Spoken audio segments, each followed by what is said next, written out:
At kaugnay pa rin ng Oslo Joint Communique ng pamahalaan at ng National Democratic Front of the Philippines, makakausap natin si Secretary Carlito Galvez Jr., Presidential Advisor on Peace, Reconciliation and Unity. Secretary Galvez, magandang tanghali po at welcome sa Bagong Pilipinas Ngayon.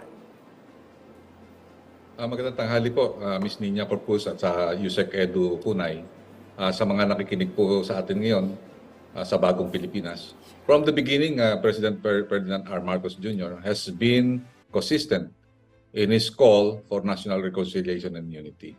Alam po natin na during his inaugural speech and even during the SONA, the President has been open to solutions that will bring resolution to end all the armed conflict in the country.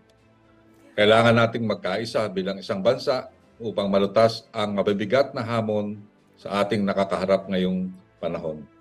Upang makamit po natin ito, inaanyahan ko po ang taong bayan na suportahan natin ang pambansang proseso ng kapayapaan. And we are encouraging a national debate on this so that during our first talks in Utrecht ay makakukuha po kami ng mga tinatawag nating consultative insights at saka yung mga expansive po natin na pwede po nating maibaon when we come to the first formal talks. So handa na po ako sa sagutin ng inyong mga katanungan ngayong hapon po ito.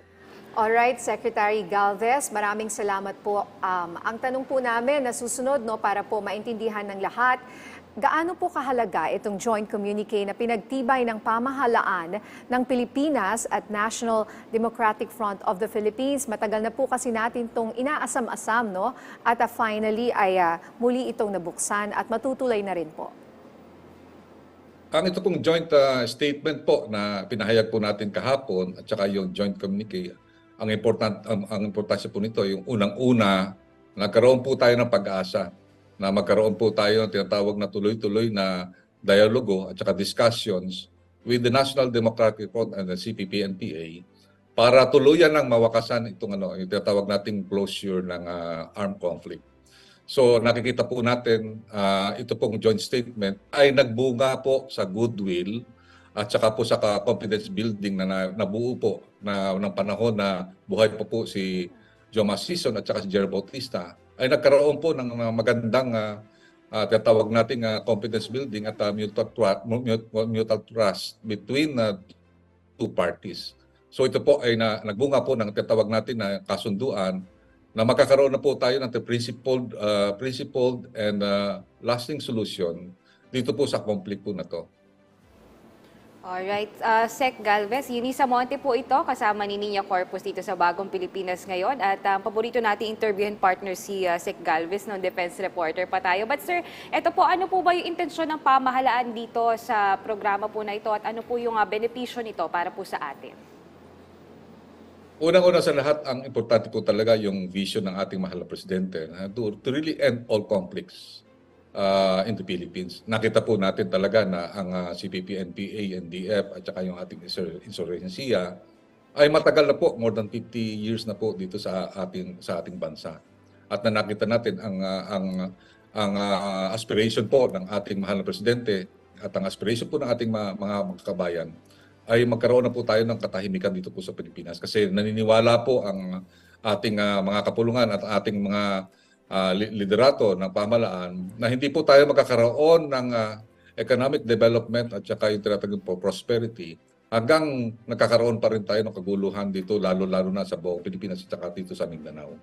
So yun po ang hadkain at saka aspirations ng ating mahal na presidente na binigay na instruction sa akin na as much as possible ang ating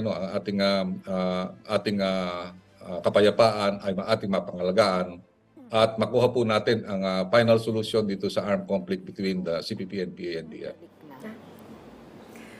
Okay, sir, sinabi niyo po kahapon na ang joint communique na ito will pave the way for a new or fresh start of peace negotiations sa pagitan ng pamahalaan at NDFP.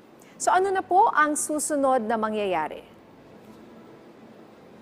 At ang ano po na to, yung sinasabi ko nga po, itong nagkaroon pa kami ng kasunduan also with the panel na ito pong ginagawa po natin na usapin po ito po bago kasi we have learned from the lesson of the past na nakita natin marami tayong tinatawag na serial or tinatawag na mga conditions na we cannot move on the succeeding stages of the negotiation.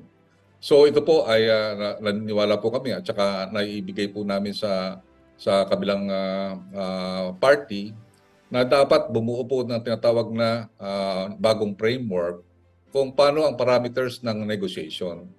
Kasi po kung ang gagawin po natin ay bibigyan natin kaagad ng precondition at saka gagamitin natin po yung mga nagdaang mga kasunduan, ay talaga pong hindi uusad ang usapin pong kapayapaan. So ang napag-agrihan po namin ay ito pong peace talks po na to, ay ito po ay bago, hindi po resumption. We would like to term is new creative idea on really talking with peace with our NTF Peace Panel. Ang ano po namin, ang aming pong pundasyon, which is basically yung po ang napag-usapan po namin ni Mr. Halandoni na we should continue yung tinatawag na goodwill at saka yung tinatawag na sincerity and also yung tinatawag na yung sense of fairness in dealing with each other. Ibig sabihin it should be a principled and dignified negotiation.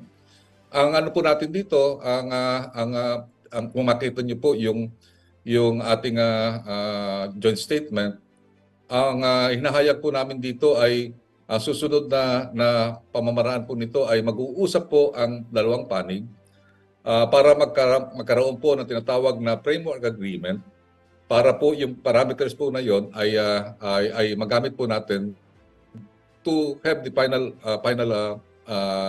peace agreement. I would like to read some of the portion. Sinasabi nga nito that the parties acknowledge the deep-rooted socio-economic and political grievances and agree to come up with the framework, meaning meron tayong framework na susundin that sets the priorities for the peace negotiation with the aim of achieving the relevant socio-economic and political reforms towards a just and lasting peace. Such framework agreement that shall set the parameters for the final peace agreement and shall be agreed upon by both parties. Meaning, iba po itong tinitingnan po natin ito dahil kasi nagkaroon po kami ng tinatawag na presentation kung paano po namin nabuo yung final peace agreement with the MILF. And makikita po natin, may mga stages po tayo. Ang first stage po natin, itong joint statement. And then later, yung framework agreement. And then after the framework agreement, yung final peace agreement po. Alright. Sir, para po malinaw sa mga nanonood, ano po yung kaibahan nito sa mga nakaraang peace talks, especially 50 years na nga po itong pakikipag-usap natin at yung, sir, paano po yung lessons from the past at ano po yung kaibahan nito dito po sa panibagong peace talks para po maunawaan ng manonood?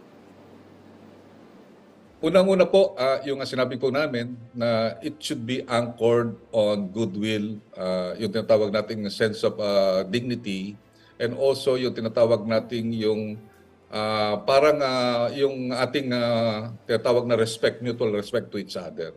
Which I think yun ang naging maganda dahil kasi first time ko lang silang nakita po ang ating kasamahan po sa NDFP. And I can feel, nakikita ko po yung sincerity po nila sa panahong ito dahil kasi nakita natin na matagal na nagdaan, 52 years na rin na nakaraan at hindi pa natutuldukan itong insurhensiya dito sa Pilipinas. And I believe yung time nito, nakikita namin, it's a perfect timing for us to really put a closure. Kasi we do understand na inilagay po namin sa joint statement na we do understand na may mga malalaki pa tayong problema na hinaharap na dapat ang ating buong Pilipinas ay mag-unite as a nation. So yun po ang nakikita po namin na pagbabago at saka nakita po natin na yung isa pong malaking pinapasalamatan din namin ay yung active partisipasyon ng Royal Norwegian Government. Dahil nakita namin na doon talagang buong buo ang kanasuporta. Yung mga facilitators during from the time of 2001 until yung mga present facilitators ay nahandun din po. Meaning we were inspired by the Royal Royal Norwegian government support to us, na nakita nila na yung almost 22 years na paghihirap nila na maiusad itong peace process, ay nakita namin na we were inspired by their commitment to have finally put an end on this peace agreement. Oh, And also, ang inano po namin talaga ay nakikita natin na there is no winner kung lalawig pa yung nakikita natin na kaguluhan dito sa Pilipinas. We believe that we are loser kung just in case na tayo na kapwa Pilipino and papatayan. Ang nakikita natin is we wanted to have the final settlement of this conflict. At sinasabi nga ni General Anyo na in all wars, we should put a final closure on this conflict, and we can move on towards peace and development.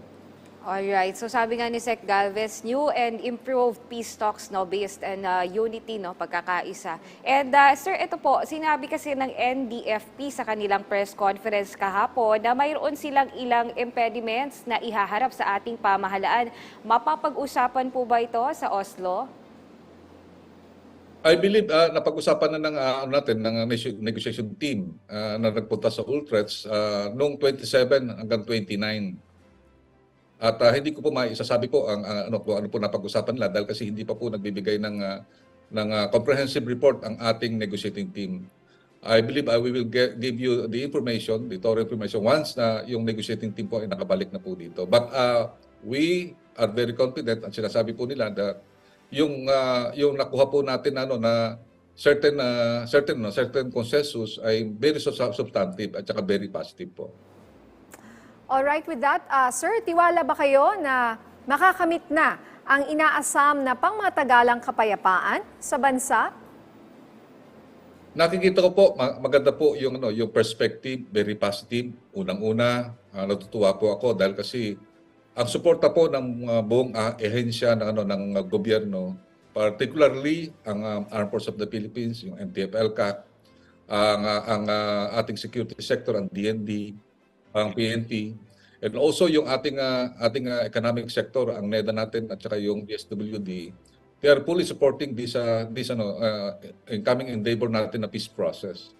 And we are very thankful na nakita namin na very positively kami because I can sense kasi I've been with the peace process for so long time, and we can see sa ngayon nakita ko we can see that we can really move on with this if we maintain the goodwill, the sincerity, and also the listening ears that we can set at saka yung empathy natin para at least maintindihan din natin yung mga hinaing sa kabila.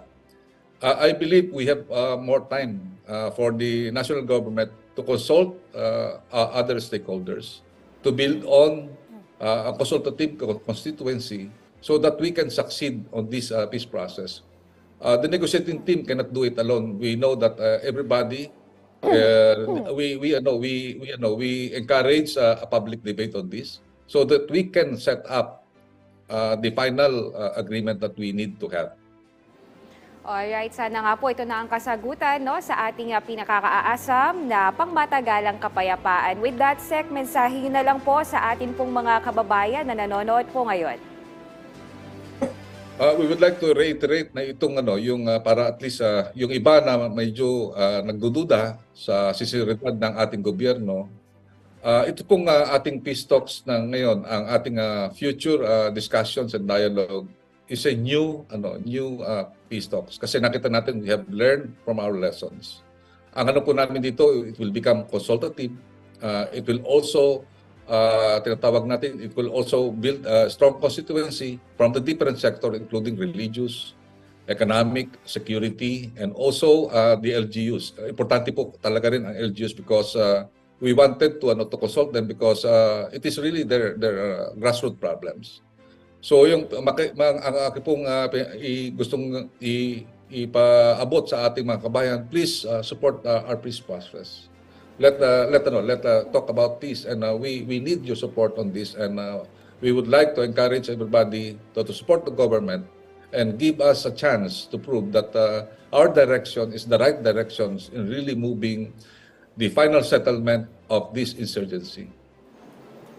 Okay, maraming salamat po sa inyong oras, Secretary Carlito Galvez Jr., Presidential Advisor on Peace, Reconciliation and Unity.